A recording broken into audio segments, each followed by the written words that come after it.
Chapitre 1. La fille de l'Observatoire, c'est par une fraîche soirée de mars 1989 que j'ai fait connaissance pour la première fois avec la curieuse affaire que mes notes intitulent « La fille qui comptait les étoiles ». J'étais passé à Baker Street, après ma tournée de patient, avec l'intention de partager un dîner tranquille avec mon ami. Les lampadaires de Marylebone Road brillaient comme de pâles lunes à travers une brume épaisse, et l'odeur des pavés humides imprégnait mon manteau tandis que je montais l'escalier familier. Je trouvais Holmes debout devant le feu, une silhouette imposante se découpant sur la lumière changeante. Il ne portait pas sa tenue de détente, mais sa redingote et sa cravate. Et il régnait autour de lui ce calme particulier qui annonçait la naissance d'une nouvelle affaire. Une simple feuille de papier était posée sur la table, à côté des restes d'un thé rapide. « Vous arrivez à point nommé, Watson, » dit-il en se retournant, une lueur d'animation dans ses yeux gris. « Je vous en prie, fermez la porte derrière vous. Nous attendons une visite. » Un visiteur.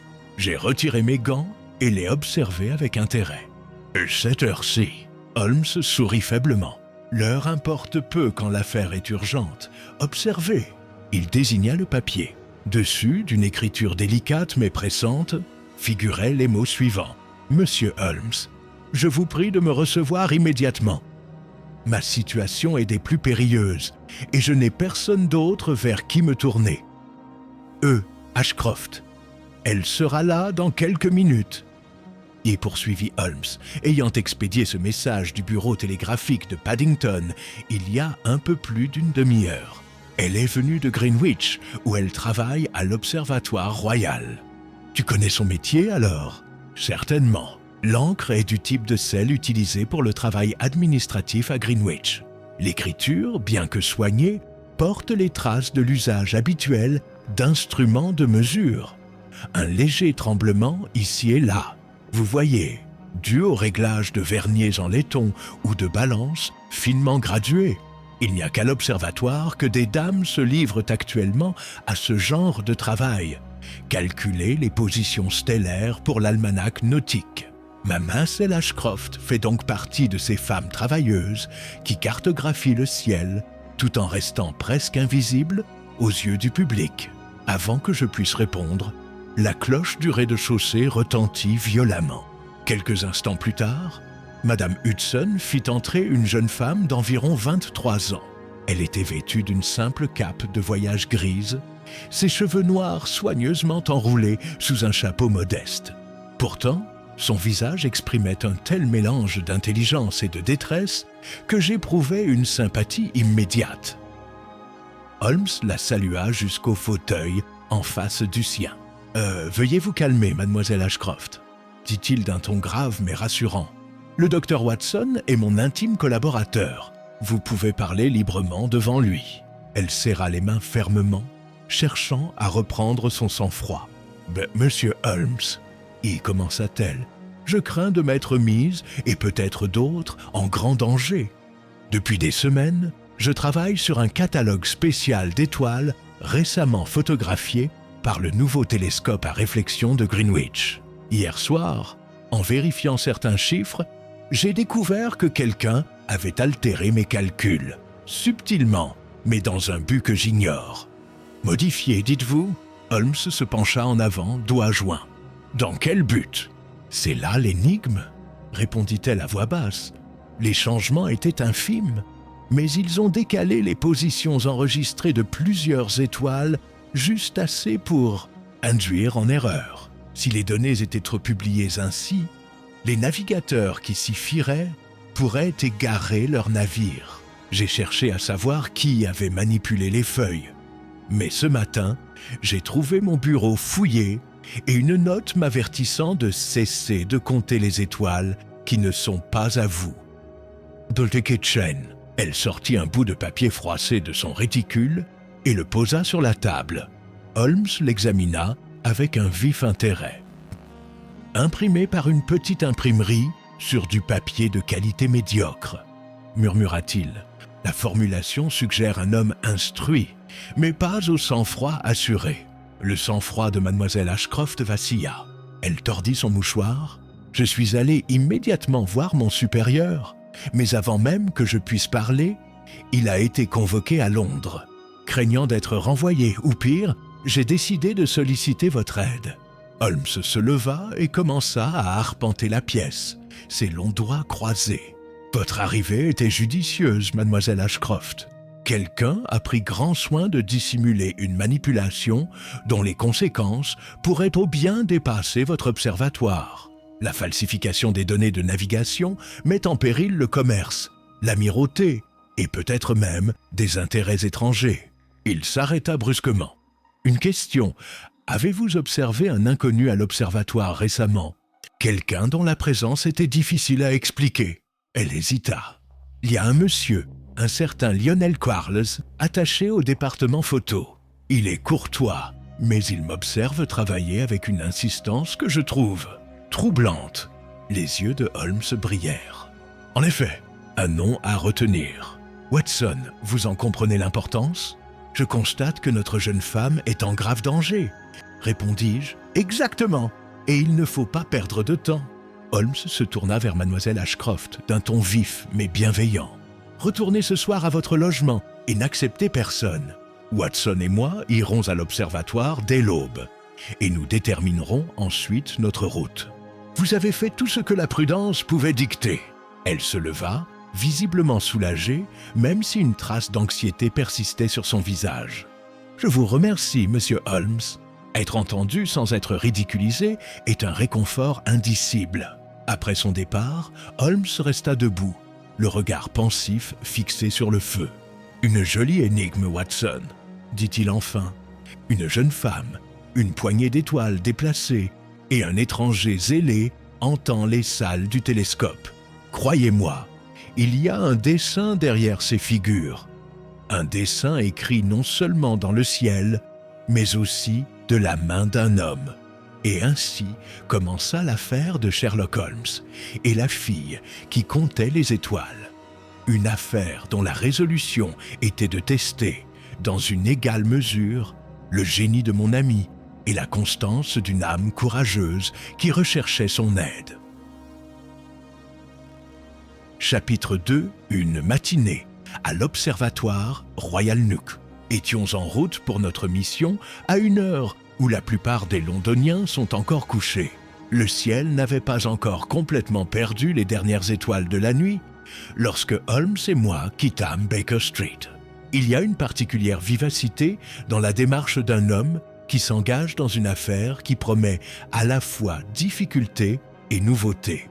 Et bien que j'ai suivi mon ami dans des activités aussi variées, je ne me souviens pas d'une seule où j'ai éprouvé un appétit plus vif que celui-ci. Car l'idée que la ruse humaine puisse chercher à se dissimuler sous les étoiles avait un piquant qui séduisait autant le médecin que le chroniqueur.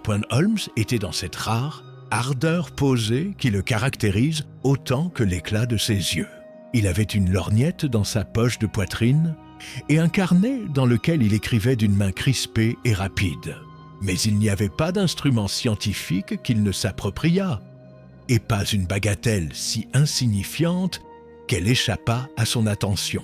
En passant sous les ferronneries de Greenwich Park, l'air était vif et pur, et la large Tamise, argentée par l'aube, conférait un air de noble insolvabilité à l'activité courante des bateaux fluviaux. Nous nous présentâmes, comme convenu, à la loge de l'Observatoire Royal, où le portier, un vieux soldat au visage bruni par de nombreux hivers, nous reçut avec la déférence solennelle qui sied à une institution aussi vénérable. Une lampe brûlait encore dans la grande salle octogonale où se trouvent les instruments méridiens. L'ensemble, bien qu'en pleine activité, conserve une atmosphère de retenue nocturne. On nous conduisit aussitôt à la chambre du surintendant, une pièce lambrissée qui sentait le laiton huilé et le vieux papier, où le professeur Harding, dont le visage est familier à ceux qui veillent sur les cieux, somnolait sur une pile de journaux de bord. Le professeur Harding est un homme de cette rigueur et de cette acuité qui caractérise les personnes pratiquant les sciences exactes. Il s'est levé à notre entrée avec un air de courtoisie retenue. la voix excusant l'heure matinale. Ses cheveux gris et son nez aquilin trahissaient une nature observatrice, tandis que toute son attitude exprimait la sécheresse de celui qui a appris à mesurer le monde en fractions et en décimales. « Monsieur Holmes, » commença-t-il sans légèreté, « nous vous sommes reconnaissants d'être venus si rapidement. Cette affaire nous inquiète, surtout à une époque où une simple erreur de carte peut avoir des conséquences sur l'océan lui-même. » Holmes s'inclina et, avec une promptitude qui m'a souvent surpris, prit une feuille de papier sur la table de Harding. « Je vous en prie, montrez-nous le registre dont se plaint mademoiselle Ashcroft, » dit-il d'une voix courtoise et interrogative. Le professeur lui tendit un mince folio de calcul, chaque page étant rédigée d'une écriture méticuleuse.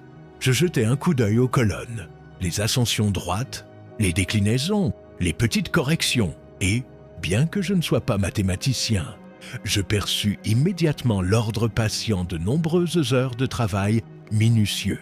Holmes, cependant, n'examina pas immédiatement les chiffres. Il replia un coin d'une page et le tapota du doigt. « Ce papier, dit-il, est d'un genre particulier. Remarquez les fines fibres diagonales qui courent d'un bord à l'autre. Il est fabriqué selon les spécifications du gouvernement. Et pourtant, il porte le filigrane d'une usine privée du Surrey. Il est donc probable qu'il ait été acquis par un membre du personnel qui commande ses matériaux à titre privé ou par un visiteur qui dérobe ses feuilles pour son usage personnel. C'est un détail insignifiant, mais utile. » Les yeux du professeur Harding s'illuminèrent. « Nous conservons effectivement un stock d'entreprises privées à des fins expérimentales, » remarqua-t-il. « Mais à quelle fin ?» Holmes l'interrompit d'un geste d'impatience aimable. « Afin que nous ne oublions aucune trace, professeur. Veuillez continuer. » Il tourna la page et je vis, avec une sorte de douleur, la rangée de chiffres dont un ensemble avait été modifié. La modification était à droite. Quelques chiffres resserrés, une infime soustraction ici, une infime addition là. Rien qui ne trahît l'acte à un coup d'œil superficiel, mais suffisant, s'il était publié, pour dévier la position calculée d'une étoile d'une fraction qui, multipliée par la vue d'un navigateur, produirait une erreur mesurable. « Vous dites que Miss Ashcroft a trouvé ces draps ainsi ?» demanda Holmes. « Exactement. Elle est jeune, mais son toucher est sûr. Elle a décelé l'erreur et a immédiatement corrigé le tir. Mais c'est l'audace de l'acte, quelqu'un dans notre enceinte qui l'a alarmé. » Les yeux de Holmes brillaient d'un mélange de gravité et d'amusement. « Qui a accès à ces registres ?» Le professeur nomma plusieurs noms.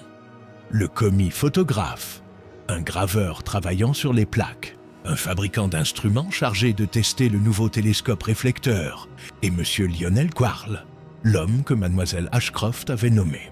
À la mention de ce dernier nom, l'attitude de Holmes changea, comme à son habitude lorsqu'une simple syllabe éclaire un indice probable. « Vous avez parlé d'un bureau fouillé », dit-il à Mademoiselle Ashcroft, qui nous avait accompagnés et se tenait maintenant avec une certaine réserve fière près de l'âtre. « Le bureau était-il ouvert ?»« Non, » répondit-elle. « Je la ferme toujours à clé. » La clé était dans ma poche ce matin-là. L'esprit vif de Holmes se tourna aussitôt vers la question pratique. « Alors, soit votre clé a été volée, soit il en existe un double. L'avez-vous déjà confié à quelqu'un, mademoiselle Ashcroft ? » ?»« Non, monsieur Holmes, jamais. » »« Avez-vous des raisons de soupçonner l'un de vos collègues de connaître votre travail ?» Elle hésita, puis, avec la franchise souvent la plus sage, elle nomma à nouveau monsieur Quarles. « Il a montré un intérêt considérable pour les plaques photographiques et nos journaux de bord. Il est toujours si prompt à commenter. Si prompte que cela dérange parfois les autres assistants. » Holmes poussa un léger soupir.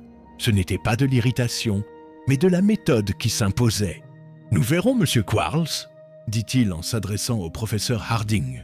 « Et, si vous le permettez, j'aimerais examiner la pièce où sont conservées les plaques. » ainsi que la serrure du bureau de mademoiselle Ashcroft. Chez Erdőchen, le professeur Harding nous conduisit, avec beaucoup de civilité, à travers un étroit couloir jusqu'à la salle où siégeaient les employés de l'informatique. La pièce, bien que petite, était meublée d'une longue table en bois blanc, sur laquelle reposaient des piles de papier, de fiches et d'instruments de dessin. Des fenêtres au plafond laissaient entrevoir les premières lueurs du jour. Ça et là, une lampe était encore allumée, révélant les silhouettes courbées de ceux qui, comme notre client, avaient été en retard à leur travail. Holmes procéda à son inspection avec la rapidité et la minutie de celui qui discerne l'ensemble de ses moindres détails. Il observa la disposition des papiers, la façon dont les feuillets avaient été découpés et étiquetés, les légères traces d'huile sur les bords de certaines pages, là où les doigts avaient de poser leurs doigts. À un bureau, il s'arrêta et tira de sous une pile un petit morceau de dentelle, à peine visible à l'œil nu et pourtant bien là. Une boucle blanche à laquelle un fil adhérait encore. Il le leva entre son index et son pouce. Un gant de femme, Watson, en dentelle blanche bon marché, visiblement porté par temps frais. « Mademoiselle Ashcroft, recevez-vous des visites le soir ?» Elle rougit légèrement. « Seulement de temps en temps ?» dit-elle. « Mon logement est modeste et je n'ai pas d'amis importants. » Holmes sourit avec cette légère ironie qui, pour ceux qui ne le connaissent pas, peut paraître impolie. La prudence est une vertu que les jeunes ne pratiquent pas toujours. Il suffit qu'une femme étrangère à votre établissement soit entrée dans cette pièce. Il plaça la dentelle sur son carnet. Nous la garderons pour le moment. Il examina ensuite la serrure du bureau de mademoiselle Ashcroft d'un œil de bijoutier.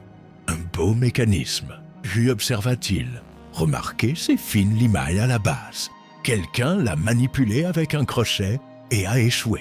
L'intrus s'y connaît en serrurerie, mais manque de patience. Pourtant, l'écriture sur le billet n'est pas celle d'un voleur professionnel. Le professeur Harding fronça les sourcils. Qui voudrait commettre une erreur de navigation? Le visage de Holmes devint grave.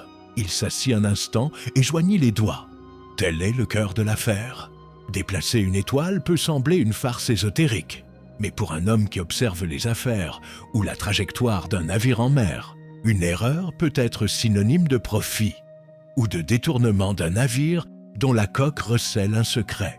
De plus, il peut s'agir d'une tentative de manipulation politique. Un ensemble de données déshonorées pourrait servir à discréditer l'observatoire ou à servir des intérêts étrangers. Mademoiselle Ashcroft frissonna. Pensez-vous qu'il pourrait s'agir d'espionnage? Une telle possibilité ne peut être exclue, Ben répondit Holmes. Mais il faut éviter le mélodrame. Contentons-nous des faits jusqu'à ce qu'ils nous conduisent à une hypothèse. Il se leva et, avec la plus grande courtoisie, demanda au professeur Harding si nous pouvions voir monsieur Lionel Quarles. Le professeur, toujours prêt à aider la cause de la vérité, fit passer un message dans le couloir et moins de 10 minutes plus tard, Quarles lui-même entra. Un gentleman à l'air zélé, à la moustache lisse et bien brossée, et à l'imperturbabilité cultivée. Il avait l'air d'un homme à l'aise parmi les optiques et les réactifs chimiques.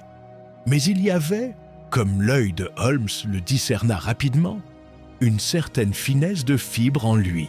Ses doigts gantés étaient tachés d'un brun très léger qui suggérait du pigment ou du nitrate d'argent. Holmes, qui ne laisse jamais une interview se dérouler au rythme habituel lorsqu'un fait peut être précipité, s'adressa aussitôt à lui. « Monsieur Quarles, nous ne désirons que la vérité. Mademoiselle Ashcroft parle d'une note et de certaines modifications. Connaissez-vous le papier qu'elle a utilisé ?» Quarles, reprenant rapidement son calme, répondit d'une voix douce, mais qui s'étrangla lorsque le regard de Holmes se posa sur lui. « J'ai l'occasion de manipuler de nombreuses feuilles pour corriger les négatifs.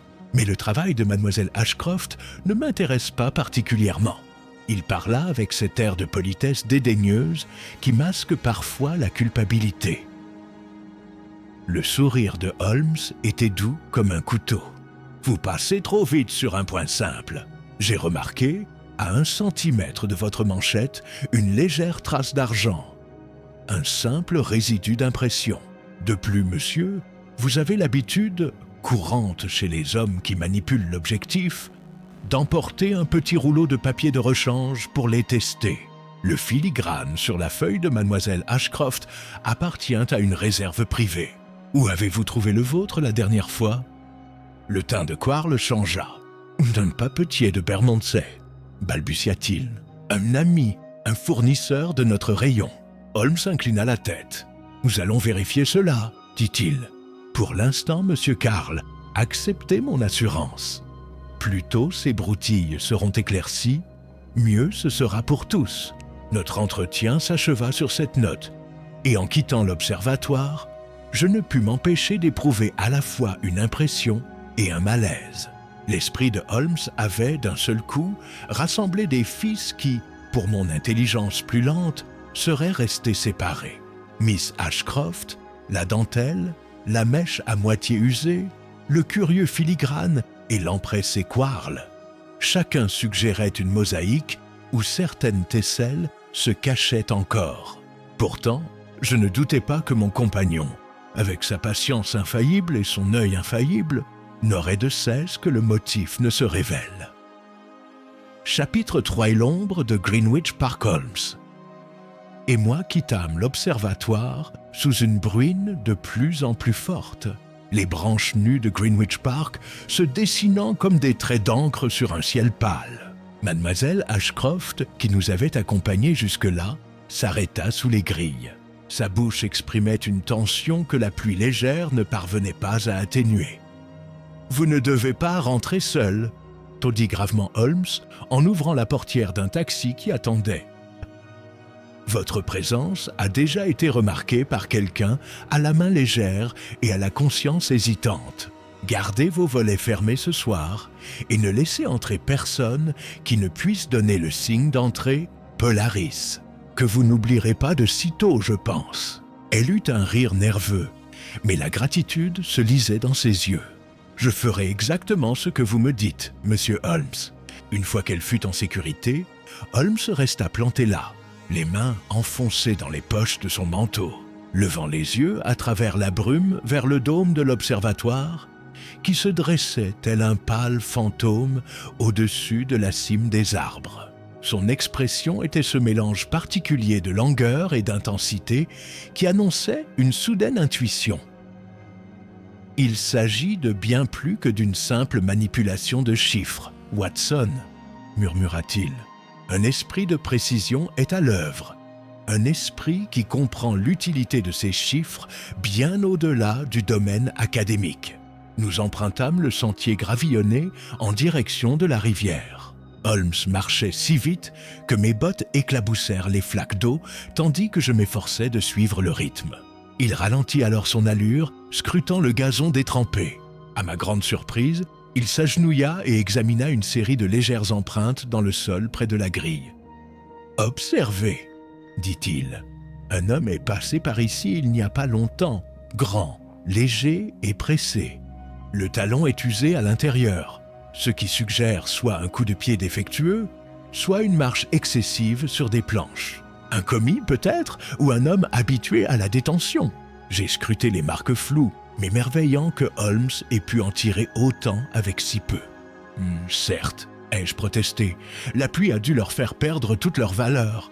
Au contraire, dit-il, la terre humide conserve souvent un contour plus net que la poussière. Regardez là, une faible trace mène vers les buissons. Venez. Nous nous frayâmes un chemin à travers un bosquet de lauriers dont les feuilles mouillées claquaient sur nos manteaux. Derrière eux, à moitié caché par un tronc d'orme, se trouvait un petit morceau de carton, humide mais lisible. Holmes le brandit. Dessus était imprimé en lettres dorées « Albion Shipping Company ». Quai privé. Limehouse Holmes hocha brièvement la tête, satisfait, et glissa la carte dans son portefeuille. Un fil, Watson. Et voyez comme le motif prend vite de la profondeur. Quel lien pourrait-il y avoir entre un chantier naval provincial et la position d'une étoile fixe? Et tu penses que ça appartient à notre intrus? Sans aucun doute. Il se cachait sous les fenêtres de l'observatoire lorsque la pluie le surprit. Il se retourna vers la rivière, mais ce signe le trahit. Alors que nous reprenions la route, un fiacre passa en claquant, projetant des éclaboussures d'eau boueuse. Holmes le héla, mais le chauffeur secoua la tête, déjà engagé. À travers la vitre embuée, j'aperçus le profil d'un homme. Un visage étroit, une barbe pointue et des lunettes argentées luisantes. Il sembla jeter un coup d'œil dans notre direction, puis se recula pour disparaître.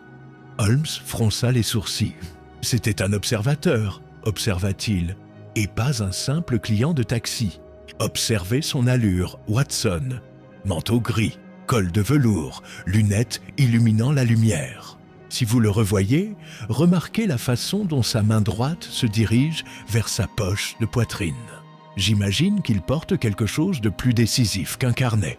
Nous avons marché jusqu'aux escaliers de la Tamise, où Holmes s'est arrêté pour contempler la vaste Tamise, dont la surface était troublée par les silhouettes des péniches glissant silencieusement au gré du courant.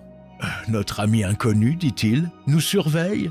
Soit il nous prend pour des alliés de son adversaire, soit il craint que nous en ayons déjà trop appris. » Il se retourna brusquement. « Viens, Watson, il y a un bureau télégraphique au pied de la colline. J'ai une demande à faire à notre ami Lestrade concernant la compagnie maritime Albion.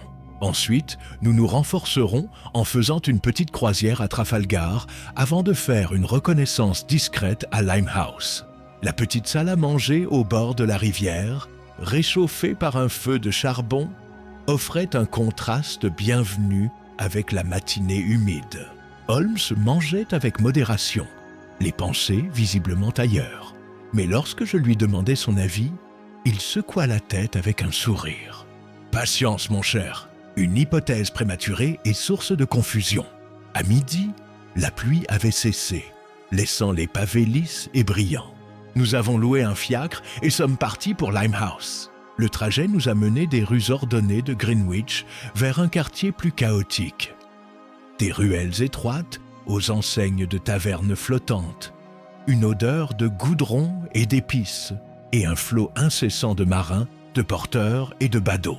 Holmes est descendu près d'un entrepôt dont la façade en briques portait la légende. Compagnie maritime albionin employé, assis derrière une fenêtre, mâchait une plume de roseau et inscrivait des chiffres dans un registre. Holmes sortit la carte humide que nous avions trouvée dans le parc. « Je suis tombé dessus par hasard devant chez vous, » dit-il, adoptant cette attitude désinvolte qui masquait une observation des plus perspicaces. « Pourriez-vous me dire à qui cela pourrait appartenir ?» Le commis tourna la carte entre ses doigts, perplexe. « Difficile à dire, monsieur. Nous avons beaucoup d'hommes qui entrent et sortent, agents, acheteurs, capitaines. Mais la tranche dorée, c'est la carte de visite de monsieur Nathaniel Pike, l'un de nos courtiers. Et où puis-je trouver monsieur Pike ? Il est actuellement en aval, s'occupant du chargement d'urène de mercure à destination d'Alexandrie. » Holmes remercia l'homme, et nous nous éloignâmes dans une ruelle étroite menant au quai. Là, amarré au loin, se trouvait un élégant vapeur portant le nom de Reine de mercure peint en lettres grasses le long de sa proue.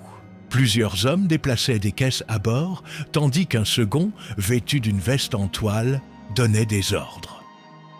Holmes se pencha. « Voici le prochain maillon, Watson. Qu'est-ce qu'un navire en route pour l'Égypte a à voir avec une liste d'étoiles falsifiées ? Sauf erreur de ma part, ce navire transporte une cargaison bien plus lourde que ne le suggèrent ses connaissements. » Il se retourna et scruta le quai. Remarquez aussi le grand gaillard en manteau gris qui feint d'admirer le gréement. Notre passager de taxi, sans aucun doute. Il nous a suivis jusqu'ici, ce qui signifie que les enjeux, quels qu'ils soient, ont sensiblement augmenté. Je ne pus réprimer un frisson. Pensez-vous qu'il y ait un risque de violence, Holmes ? Pas si nous gérons l'échiquier avec intelligence, dit-il d'une voix calme, mais les yeux brillants. Venez, faisons nos observations depuis la porte de l'entrepôt. Un geste imprudent maintenant pourrait effrayer notre proie et la faire fuir avant que nous ne connaissions l'étendue de son jeu. Tête-à-tête, Ainsi, nous regardions, à moitié cachés derrière le montant pourri d'un entrepôt inutilisé, tandis qu'en dessous de nous, l'agitation des docks de Limehouse continuait comme si aucun mystère, aussi délicat soit-il, ne se frayait un chemin à travers le brouillard humide s'élevant de la Tamise. Chapitre 4. Le grand livre du courtier. La brume fluviale planait au-dessus de Limehouse, enveloppant les entrepôts et les quais d'une gaze mouvante. Depuis notre cachette près de la porte déformée d'un entrepôt vide, Holmes observait la scène sur les docks d'Albion avec la patience d'un chat devant un trou de souris. Reine de Mercure, il était couché, la proue tournée vers la marée, sa coque noire striée de sel. Les dockers se déplaçaient comme des silhouettes dans la brume, hissant des balles et des caisses au moyen d'un treuil grinçant. L'homme au manteau gris, le même que nous avions aperçu depuis le fiacre, restait figé au bord du quai. Il affectait de s'intéresser au cordage, mais ses épaules étaient tendues, comme si chaque mouvement de l'équipage le préoccupait plus qu'il n'osait le laisser paraître. À 2 reprises, il déplaça son poids et laissa sa main errer vers la poitrine de son manteau, où, comme Holmes l'avait remarqué, quelque chose de rigide se cachait dans la poche. Holmes se pencha vers moi, sans détourner le regard. « Observe, Watson, notre observateur ne se tient ni du côté des ouvriers, ni du côté des officiers du navire. Ses bottes sont cirées à un degré inconnu chez les dockers, et cette touche d'argent sur les branches de ses lunettes trahit un homme habitué au travail en intérieur. Un commis ou un coursier, et pourtant prêt, je dirais, à se défendre si on le presse. « Quel est notre parcours ?» murmurai-je. « Pour le moment, silence !» répondit Holmes. « Le règne de Mercure partira à la prochaine marée du soir. Je voudrais d'abord savoir ce qu'elle transporte, et qui, parmi ses compagnons, apprécie suffisamment les chiffres de Miss Ashcroft pour risquer une poursuite. » Le brouillard s'épaissit, apportant avec lui un froid moite. Une cloche retentit soudain au-delà des entrepôts, et un petit homme nerveux apparut sur la passerelle, serrant contre lui un registre relié en veau brun. Il descendit jusqu'au quai, où le second le salua. Les yeux de Holmes brillèrent faiblement. « Le courtier, sans doute, » dit-il. « Monsieur Nathaniel Pike, si notre commis a dit vrai. Disposons-nous pour l'intercepter une fois sa mission terminée. » Nous avons observé Pike conférer brièvement avec le second, désignant de temps à autre le registre ouvert. Leur conversation terminée, le courtier s'est dirigé d'un pas rapide vers la ruelle où nous nous trouvions. Holmes en est sorti avec l'air d'un oisif arrivé là par hasard. « Monsieur Pike, je crois, » dit Holmes d'un ton aimable. Le courtier s'arrêta, surpris, son visage sévère tressaillant sous le bord de son chapeau melon. « Je ne crois pas avoir le plaisir, monsieur. »« Sherlock Holmes, » dit mon compagnon en exhibant une carte d'un mouvement de ses longs doigts, « et voici le docteur Watson. Une affaire d'importance nous amène à votre porte. » Le regard de Pike se porta instinctivement vers l'observateur en habit gris, qui s'était rapproché, feignant d'examiner une borne. Puis il se reprit avec un sourire artificiel. « Que puis-je vous demander, messieurs ?» Holmes consulta le registre du courtier. « Nous avons des raisons de croire qu'un colis de nature inhabituelle a pu être expédié à bord du Reine de Mercure.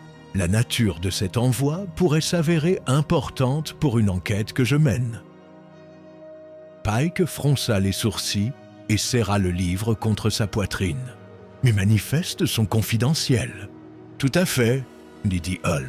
« Mais vous pouvez sûrement nous éclairer sur la question de savoir si un colis décrit comme « instruments astronomiques » ou, disons, « cartes et plaques photographiques » a été enregistré récemment. » Pike hésita.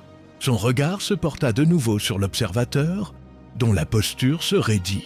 Holmes, voyant l'inquiétude de l'homme, l'entraîna à quelques pas de côté. « Mon cher monsieur, » dit Holmes en baissant la voix, « nous ne demandons qu'une indication minimale. Pas d'abus de confiance, simplement un indice indiquant si les marchandises sont liés aux travaux de l'Observatoire royal.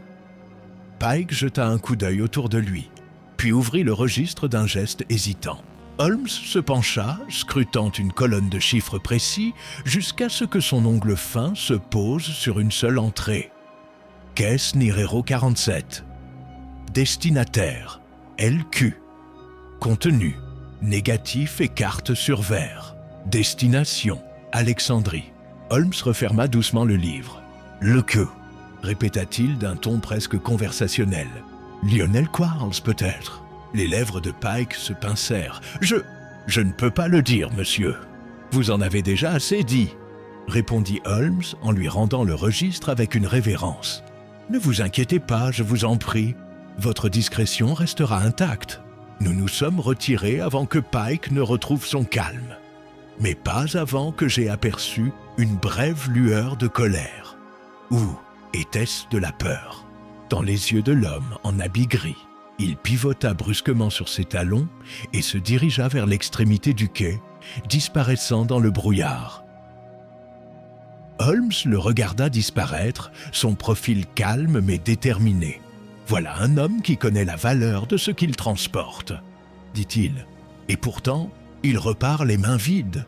La valise et les cartes, si elles appartiennent bien à Quarles, restent à bord du Reine de Mercure. C'est, Watson, une circonstance qui mérite notre plus grande attention. Nous nous rendîmes dans un café voisin, une pièce enfumée fréquentée par les marins et les matelots. Autour d'une théière brûlante, Holmes exposa les faits avec une clarté fulgurante.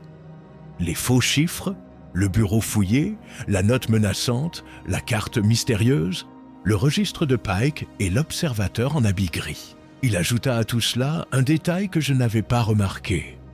Une fine trace de poussière rougeâtre sur la manche de Pike, comme celle qui pourrait s'accrocher à un homme ayant récemment manipulé de la cire à cacheter. De cela, conclut Holmes, je déduis que Pike a scellé plus d'un colis ce matin. Bien que le Reine de Mercure, le manifeste ne mentionne que 3 caisses. Un objet léger, soigneusement emballé et dissimulé parmi les marchandises légitimes. Qu'est-ce que ça pourrait être? Demandai-je. Holmes sourit sans rire. Si je ne me trompe pas, ce ne sont pas les étoiles elles-mêmes, mais une traduction de celles-ci.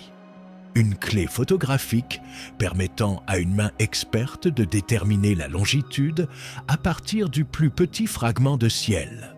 Une telle connaissance, Watson, serait inestimable pour un explorateur ou pour un homme souhaitant rencontrer secrètement un navire en haute mer.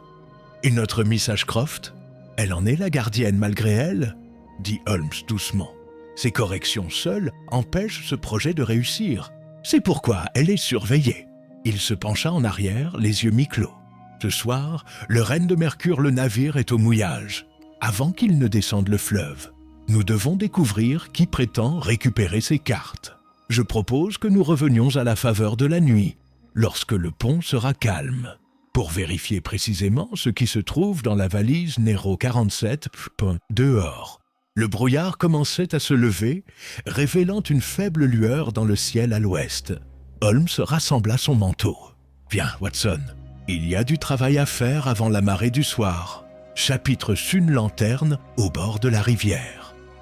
Les ombres s'étaient allongées sur la Tamise lorsque Holmes et moi reprîmes la route vers Limehouse. Une lune pâle flottait au-dessus des toits, son image tremblant sur l'eau huileuse, tandis que l'air transportait ce parfum mêlé de goudron, de cordages et de bois mouillé qui imprègne chaque quai riverain.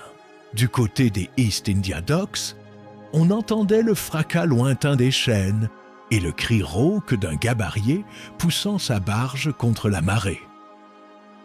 Holmes marchait d'un pas tranquille, les mains derrière le dos, mais je sentais en lui cette tension cachée qui, pour quelqu'un qui connaissait ses humeurs, était le signe évident que le jeu approchait d'une crise. « Vous êtes inhabituellement silencieux, » y remarquai-je. « Mon esprit est partagé entre 2 alternatives, » répondit-il, « et tant que je n'aurais pas déterminé laquelle est la vérité, il serait prématuré de parler. » Il sourit brièvement à mon expression. « N'allez pas croire que je joue les sphinx, Watson. Il y a des moments, cependant, où il faut tenir la spéculation en haleine jusqu'à ce que les faits fournissent la clé. » Nous atteignîmes une ruelle étroite menant au quai. Holmes s'arrêta, sortant une petite lanterne sombre de la poche profonde de sa cape d'Inverness. « Un compagnon utile, » dit-il, en ajustant la glissière pour ne laisser échapper qu'une fine lueur. « Allons-y doucement, nous ne sommes pas seuls dans notre curiosité. Le règne de Mercure. » Le navire était amarré comme nous l'avions laissé, même si une lanterne brûlait désormais dans sa chambre des cartes, projetant un rectangle doré sur la brume du fleuve. Un seul homme de quart arpentait le pont, s'arrêtant de temps à autre pour bourrer un tuyau d'argile. Holmes nous indiqua un tas de bois posé près du bord du quai et nous nous installâmes derrière, à l'abri des regards.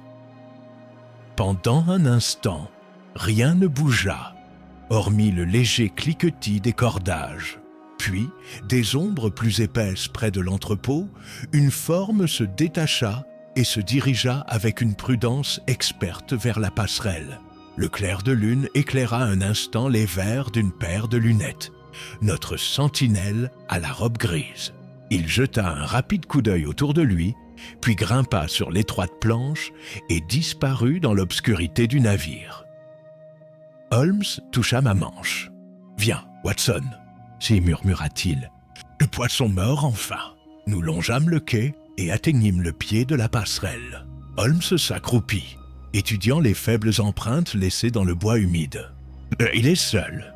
s'y murmura-t-il. « Et il n'y a pas de second poids ici. C'est notre avantage. » Il se redressa et me fit signe de le suivre. Le pont était glissant sous nos pieds, mais Holmes se déplaçait avec l'agilité d'un chat. Un léger grattement s'éleva de quelque part à l'intérieur, comme si un couvercle était soulevé avec précaution.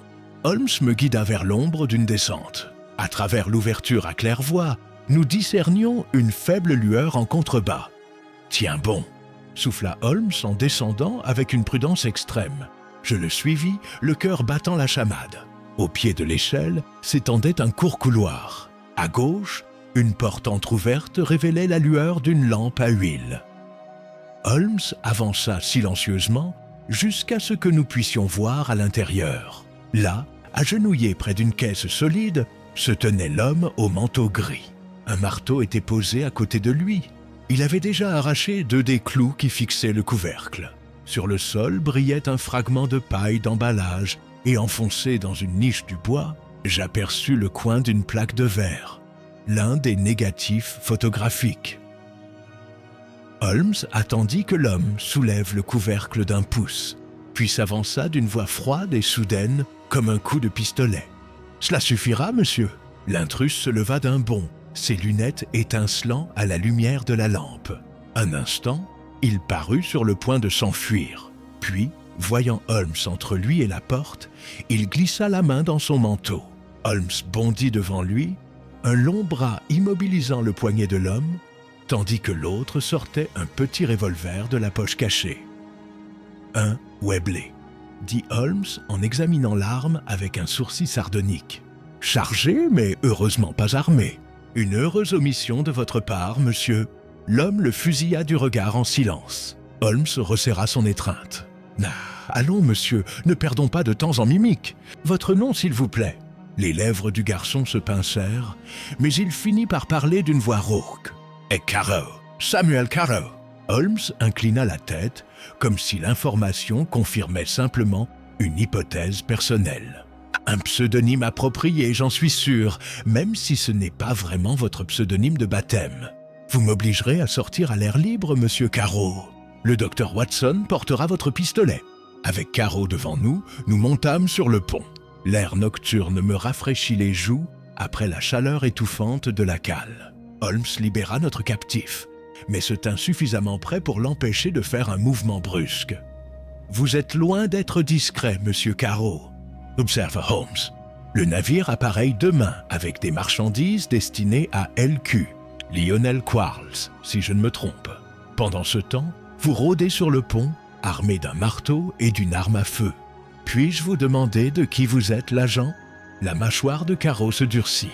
Demandez ce que vous voulez, monsieur Holmes. Mais je ne vous donnerai aucune satisfaction.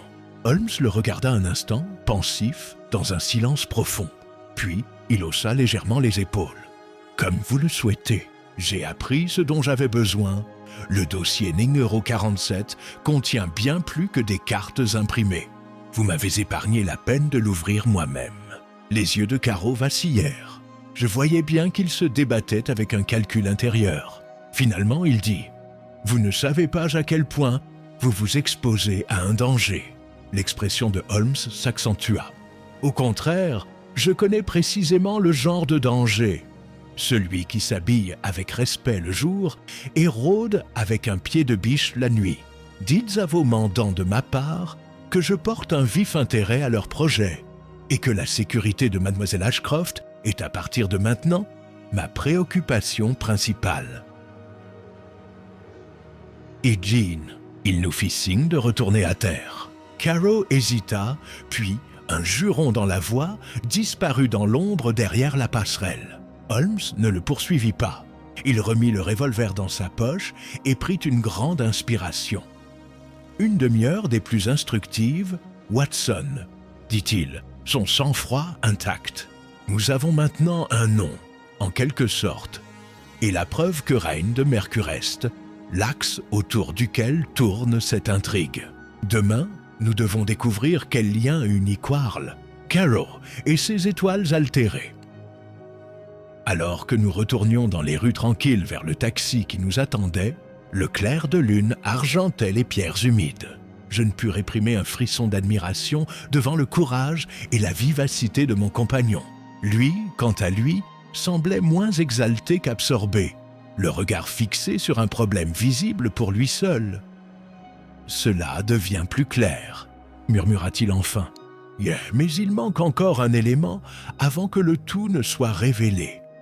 Et cet élément, je crois, repose encore dans l'enceinte de l'observatoire. » Chapitre si ombre sur Greenwich, c'est par une matinée grise, voilée de bruine, que Holmes et moi avons pris la route vers l'est en taxi, les roues sifflant doucement sur les pierres mouillées du Strand. Les événements de la veille avaient redonné élan à mon ami, et je comprenais que la perspective d'une visite à l'Observatoire royal convenait parfaitement à la nouvelle piste de recherche qui occupait son esprit agité. « Vous avez remarqué, Watson, » dit Holmes après quelques minutes de réflexion, « que notre ami Caro a fait référence au danger. Observez l'ironie.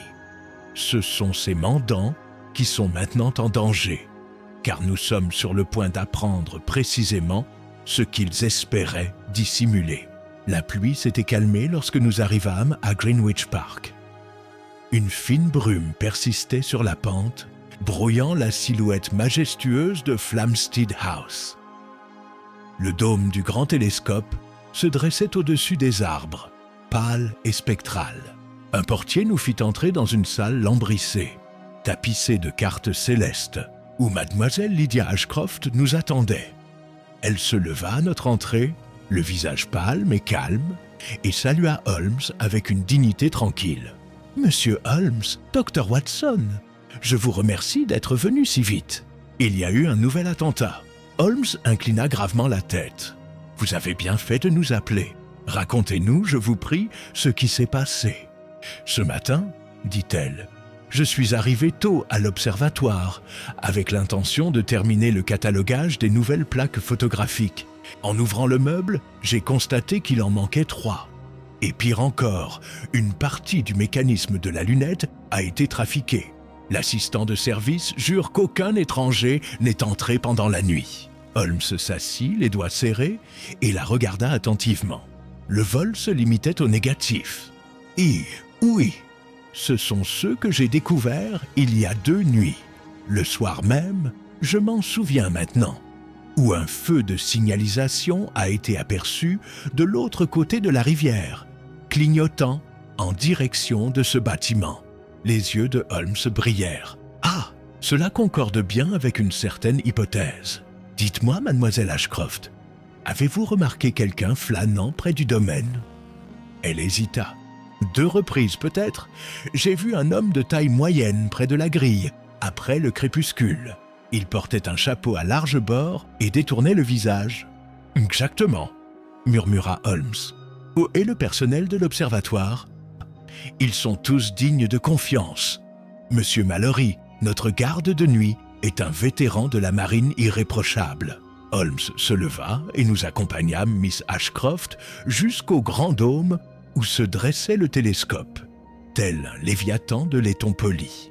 Il examina l'instrument massif avec la plus grande attention, passant ses doigts fins sur les vis et les engrenages. Il désigna alors une tache de graisse sombre sur le sol. « Observez, Watson, le pétrole a été déplacé, non pas par accident, mais intentionnellement. Quelqu'un a déplacé l'axe de déclinaison. Et ici, des fibres provenant d'un sac grossier. Notre visiteur nocturne a pris soin d'envelopper ce qu'il avait retiré. » Mademoiselle Ashcroft observait avec anxiété. « Mais pourquoi toucher à un instrument scientifique ? »« Oh, parce que, » lui répondit Holmes, « le but de notre adversaire n'est pas seulement le vol, mais la substitution. Il souhaite que l'observateur tire de fausses conclusions à partir de données déformées. » Il passa derrière le télescope et se pencha pour inspecter la fente obturée du dôme. Le verrou est intact, mais il y a des traces de frottement. Une fine lame a soulevé le loquet. L'intrus connaissait son métier. Holmes demanda alors à voir les plaques restantes. Mademoiselle Ashcroft nous conduisit dans une étroite réserve imprégnée d'odeurs chimiques. Sur un banc se trouvait une demi-douzaine de négatifs sur verre, chacun marqué d'un numéro précis. Holmes les étudia à la lumière, les tenant l'un après l'autre devant la fenêtre. « Excellent !» dit-il enfin. « Watson, vous remarquerez que les étoiles de la planche C semblent légèrement décalées vers le sud-ouest. Une main maladroite a perturbé l'exposition. « Vous voulez dire, » m'exclamai-je, « que quelqu'un a falsifié les cieux ?»« Exactement, une fraude subtile, mais suffisante pour invalider tout calcul basé sur la carte. Mademoiselle Ashcroft, je crains que votre travail n'ait servi de couverture à un projet de nature tout à fait terrestre. » Ses yeux s'écarquillèrent, mais elle accepta la nouvelle avec courage. « Alors, il faut les démasquer immédiatement. » Holmes sourit faiblement. « Chaque chose en son temps. Il y a une suite logique, comme la disposition des constellations, à chaque crime. Il faut d'abord comprendre pourquoi les étoiles sont faites pour mentir. » Il se tourna vers moi. « E.U. Watson, je vous serais reconnaissant de bien vouloir passer à Scotland Yard et de prévenir l'inspecteur Lestrade. Cette affaire dépasse le cadre d'un simple cambriolage. » Avant notre départ, Holmes examina les environs de l'observatoire. Il arpenta lentement la rambarde, s'arrêtant à intervalles réguliers pour examiner le gazon. Il se baissa et arracha un fragment de corde de chanvre emmêlé dans l'herbe. « Regardez ça, dit-il, coupé grossièrement, comme sur une ligne de marin, mais teintée de goudron. Notre proie évolue entre mer et rivage, science et crime. » Alors que nous descendions la colline vers la rivière, Holmes se laissa aller à la réflexion. « Des fils commencent à converger, Watson. Carrow, Quarles et cette astronomie de contrefaçon ne sont que les facettes d'un même joyau. La question qui demeure est, quel trésor ce joyau recèle-t-il ?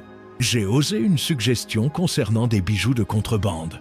Mais Holmes a secoué la tête. Trop mesquin. C'est un complot d'envergure, subtil et, oserais-je dire, politique. Nous sommes au seuil d'une intrigue dont l'ombre pourrait s'étendre sur plusieurs continents. Il hélait un taxi et nous ordonnait de nous ramener à Baker Street. Tandis que nous roulions dans les rues détrempées par la pluie, j'observais le profil aquilin de mon ami, éclairé par intermittence par les feux de croisement. Il y avait dans son expression ce feu rare et froid qui signalait l'approche du chasseur. Quelle que soit l'énigme qui se cachait derrière la fille qui comptait les étoiles, j'étais certain que Holmes, avec une habileté patiente, en extrairait la solution du firmament même. Chapitre 7.1. Disparition au crépuscule. Ce soir-là, nous nous retrouvâmes à Baker Street. une lueur joyeuse dans la cheminée, luttant contre l'humidité qui s'infiltrait dans les rues brumeuses. Holmes était assis en tailleur dans son fauteuil, le bout des doigts serrés, les yeux mi-clos, méditant. Pour ma part, je me contentais de regarder la lumière du feu jaillir sur les étagères et de méditer sur les chevaux emmêlés dans lesquels nous avions été entraînés. Holmes ouvrit alors les yeux. L'ennemi a accéléré le pas, Watson. À notre tour de l'égaler. Avant que je puisse répondre, Madame Hudson entra, portant un télégramme sur un plateau. Holmes l'ouvrit, scrutant son contenu avec ce calme particulier qui marquait le moment où un fait nouveau était pesé et intégré à sa mosaïque mentale. « C'est de l'estrade », dit-il. Le Yard rapporte que Lionel Quarles est introuvable dans son cabinet de Fenchurch Street. Son greffier affirme que M. Quarles est parti peu avant le déjeuner, emportant avec lui une petite valise en cuir et évoquant un voyage sud. Il n'est pas revenu. Cela ne présage rien de bon. Et n'observais-je ? En effet, une fuite à ce stade implique la connaissance d'une découverte ou la crainte de celle-ci.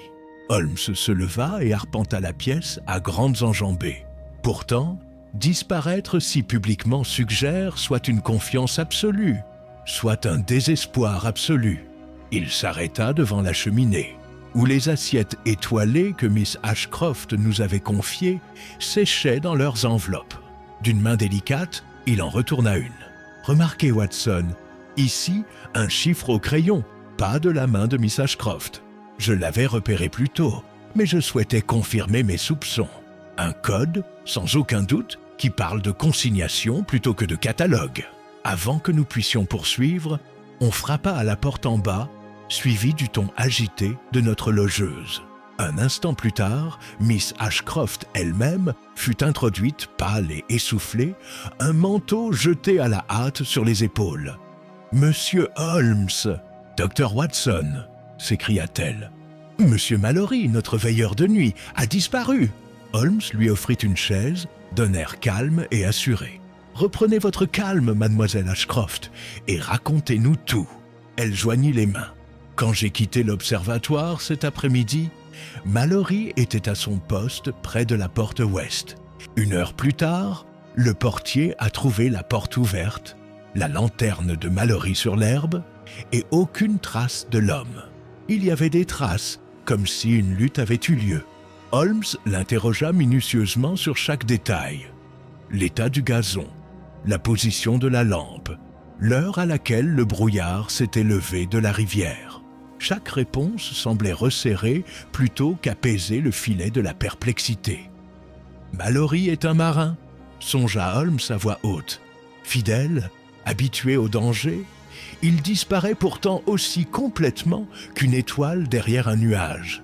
Caro rôde la nuit, Karl s'enfuit le jour, et quelque part parmi eux se cache la raison d'être de ces faux cieux. Il se dirigea vers son bureau, où un plan de Londres était étalé. À l'aide d'un compas, il dessina un triangle net reliant Fenchurch Street, Limehouse et Greenwich. Voyez, Watson, la géométrie du crime. Ces 3 points sont reliés par le fleuve. Mademoiselle Ashcroft observa la carte avec anxiété. Que devons-nous faire ? Holmes tapota la table. D'abord, nous devons savoir où M. Quarles s'est enfui. Lestrade mettra le télégraphe en service, dans les gares et au bureau des paquets de Tilbury. Quant à Caro, il est trop précieux pour être déplacé ouvertement. Nous pouvons le chercher près du Renne de Mercure. Mais le sort de Mallory est plus pressant. Sa loyauté lui a peut-être coûté cher. Holmes se retourna brusquement, une lueur dans les yeux. « Watson, on retourne à la rivière, et vite! Prends ton revolver !» Le brouillard s'épaississait, tandis que notre fiacre roulait bruyamment vers l'est. Les phares des fiacres nageant comme des feux follets dans l'obscurité. À Limehouse, l'air était lourd d'une odeur de goudron et d'épices. Des silhouettes sombres se faufilaient entre les entrepôts et la Tamise scintillante. Holmes nous ouvrit la voie sur un chemin creusé d'ornières en direction du quai où nous avions affronté Caro. Là, à notre grande surprise, Le règne de Mercure, le navire, était sombre et silencieux, sa passerelle hissée à bord. Mais tout près, à moitié dissimulé sous une toile de jute, Holmes découvrit un petit objet. La lanterne cerclée de laiton de Mallory, celle-là même que Miss Ashcroft avait décrite. Une cordelette était nouée autour de sa poignée. Holmes l'examina à la lueur de mes allumettes. « Le même chanvre que nous avons trouvé sur la pelouse de l'observatoire, » dit-il doucement. « Mallory a été amené ici et emporté par l'eau. » Un bruit sourd d'éclaboussure nous parvint de l'escalier de la rivière. Holmes se raidit, puis m'entraîna derrière une pile de tonneaux.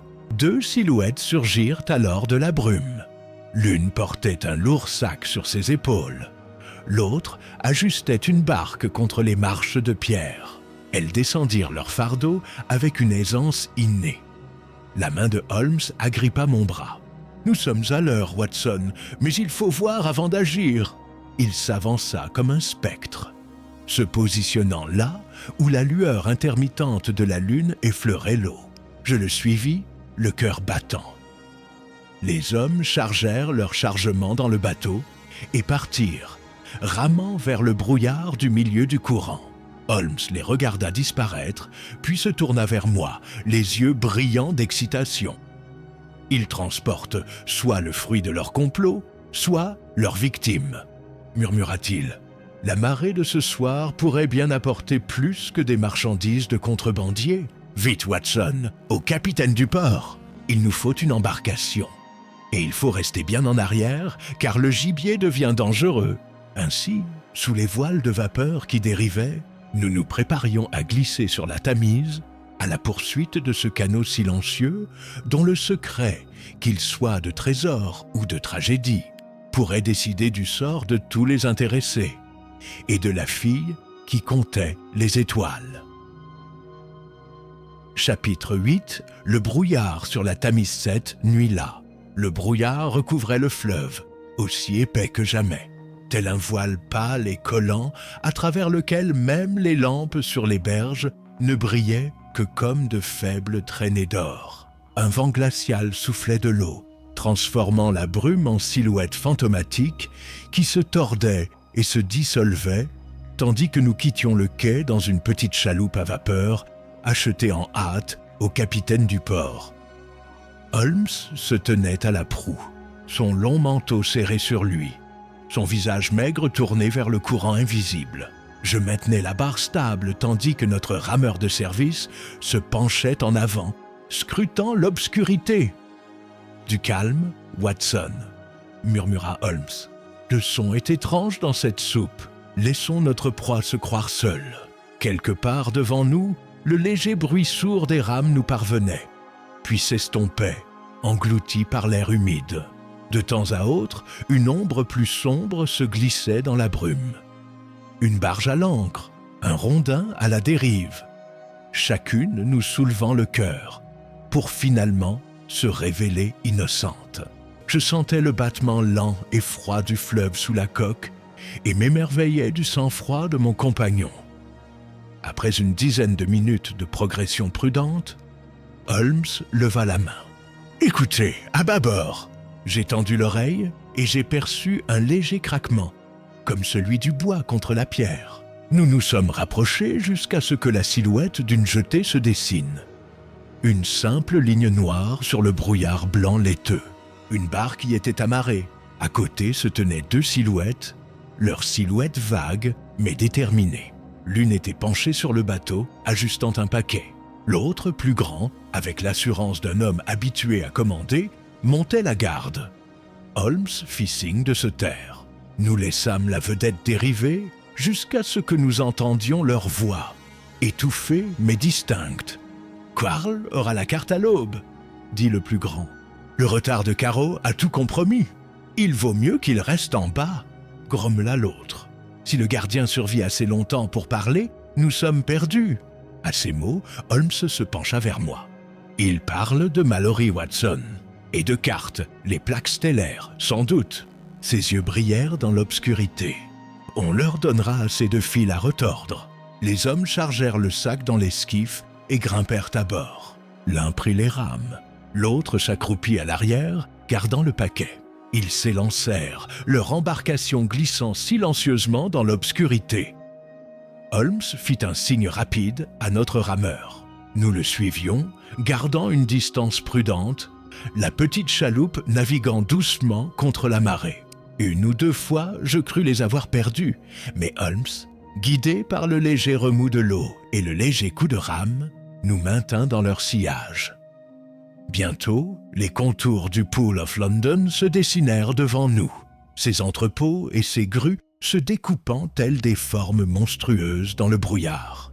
Des lanternes scintillaient sur les ponts des navires amarrés, et l'odeur de la fumée de charbon s'épaississait dans l'air. Notre proie mit le cap sur une jetée basse, dépassant d'un entrepôt dont le pignon portait, à peine visible, les lettres délavées. Questions et réponses, Holmes me toucha l'épaule. « Quarles !» souffla-t-il. Nous avons suivi la piste du serpent jusqu'à son repère. Les occupants du canot hissèrent leur fardeau à terre et disparurent par une porte latérale.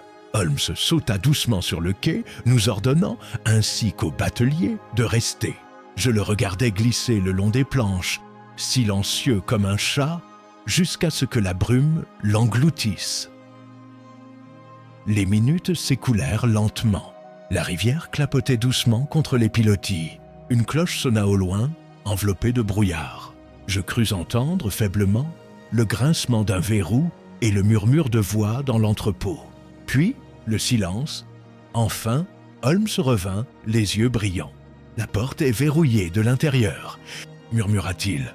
« Mais il y a une fenêtre au-dessus de la ligne de flottaison et une échelle est fixée à l'usage des chalands. Allons, Watson, le temps est venu de prendre des mesures plus audacieuses. Nous avons sécurisé la chaloupe et grimpé les échelons. » Holmes colla son visage contre la vitre sale, protégeant la lumière de sa lanterne. Je le rejoignis et ensemble, nous jetâmes un coup d'œil à l'intérieur. Une simple lampe à huile révéla une pièce caverneuse jonchée de caisses.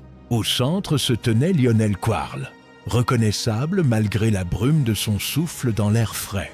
À côté de lui, Carroll, penché sur une table, examinait à la loupe une des plaques photographiques de Mademoiselle Ashcroft. Entre eux, cruellement attaché à une chaise, était assis le pauvre Mallory, pâle et raide, un bâillon sur la bouche. Sur un tréteau non loin de là, une carte ouverte. Non, pas une carte, mais une carte agrandie du ciel, dont les constellations étaient tracées à l'encre noire, d'étranges symboles gravés dans les marges. Les yeux de Holmes brillèrent de triomphe, mais il me retint, un doigt sur les lèvres. « Pas encore !» murmura-t-il. « Laisse-les parler. » À l'intérieur, Quarles s'adressait à Carreau. « La marée est à 2 heures. Le renne de Mercuron peut descendre la rivière avant le lever du soleil. Mallory étant éliminé et la fille n'ayant rien appris, plus rien ne nous sépare du trésor. »« Le trésor ?» murmura Carreau. « Oui, si les chiffres sont exacts. » Quarles frappa la table du poing. « Ils sont en bon état, mon vieux. Les étoiles indiquent en sa cachette aussi sûrement qu'un sextant. À l'aube, nous posséderons la richesse d'un empire. » Holmes s'éloigna de la fenêtre en inspirant profondément. « Nous tenons le cœur de leur conspiration, Watson, » murmura-t-il. « La carte n'est pas une simple curiosité, c'est un code indiquant quelque chose de caché, introduit clandestinement peut-être au nez et à la barbe de l'amirauté. » Il jeta un dernier coup d'œil à la pièce sombre, puis à la rivière où le brouillard s'épaississait. Pourtant, un lever trop tôt mettrait en danger la vie de Mallory. Et la sécurité de Mademoiselle Ashcroft est également en jeu. Nous devons veiller et choisir notre moment. Nous étions donc accroupis au-dessus de l'entrepôt sombre, le froid de la rivière s'infiltrant à travers les pierres sous nos genoux, tandis que les méchants complotaient au milieu de leurs étoiles mal acquises.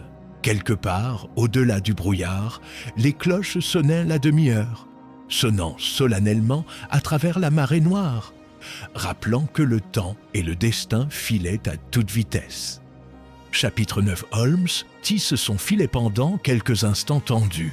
nous restâmes accroupis sur cette étroite corniche, la pierre humide glissant sous nos mains, tandis que les voix à l'intérieur de l'entrepôt continuaient de bourdonner.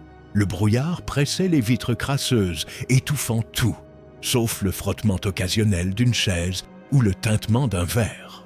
Holmes, le menton sur le poignet, observait chaque détail avec la concentration d'un faucon surplombant sa proie. Finalement, il se retira, nous faisant signe de descendre. Une fois dans l'ombre sous la jetée, il parla à voix basse, son souffle blanc se détachant dans la brume. « Nous sommes au bord du gouffre, Watson. 1 heure de plus pourrait décider du sort de Mallory et de mademoiselle Ashcroft. Mais nous ne devons pas tomber entre leurs mains. Un voyou acculé est un voyou désespéré. La solution réside dans la préparation. » Il fit signe à notre batelier, lui murmurant de brèves instructions. L'homme toucha sa casquette et disparut en amont, ses coups de pagaie étouffés se perdant rapidement dans le brouillard. Holmes se tourna vers moi. « J'ai fait venir Lestrade et 2 agents de la rivière, » expliqua-t-il. « Ils s'approcheront discrètement de l'autre rive et attendront mon signal. En attendant, nous devons maintenir l'observation. Si Quarles tente d'enlever Mallory ou les plaques, nous serons prêts. » Nous grimpâmes à nouveau à l'échelle, nous positionnant de manière à pouvoir rapidement rejoindre la chaloupe. Par la fenêtre, nous pouvions voir Quarles arpenter la table, son beau manteau s'évasant au gré de ses mouvements, tandis que Caro s'affairait avec la carte du ciel, mesurant les angles avec un compas en laiton. Mallory remua faiblement dans ses liens, mais le bâillon étouffa ses cris. Holmes plissa les yeux. « Notez leur urgence, Watson. La marée n'attend personne. Avant 2 heures, ils quitteront les lieux ou mettront fin à leurs méfaits. Il est impératif que nous découvrions où mène le code. » Quarles se pencha alors sur une caisse et en sortit une longue et étroite mallette qu'il ouvrit d'un geste de la main. À l'intérieur brillaient des rouleaux de parchemin, chacun maintenu par un ruban adhésif écarlate. Il en étala un sur la table, révélant une carte de l'estuaire de la Tamise, annotée des mêmes symboles curieux qui marquaient la plaque céleste. Holmes respirait doucement, sa voix à peine plus faible. Ah, ainsi, les étoiles guident non seulement le ciel, mais aussi le fleuve lui-même. Voilà leur stratagème. Au fil des minutes, Holmes examina la scène avec un air de calcul intérieur.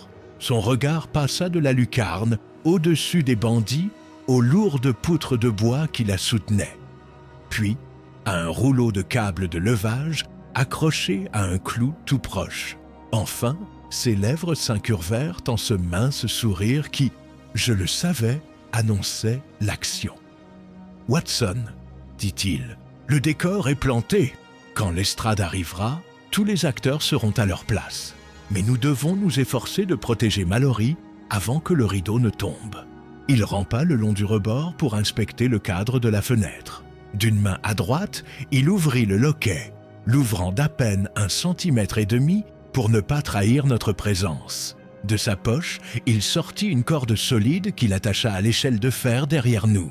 « Par précaution, » expliqua-t-il, « si les voyous s'impatientent, vous pouvez vous abaisser silencieusement et donner l'alerte. » Nous avons repris notre veillée. En bas, Quarles et Caro discutaient à voix basse mais avec urgence. « Tchouchiche, faites virer le canot à moins le quart, » disait Quarles. « Et on le fera passer par-dessus bord d'un coup de pierre avant le changement de quart. »« Dépêche-toi, » murmura Caro. « Holmes est peut-être plus près que prévu.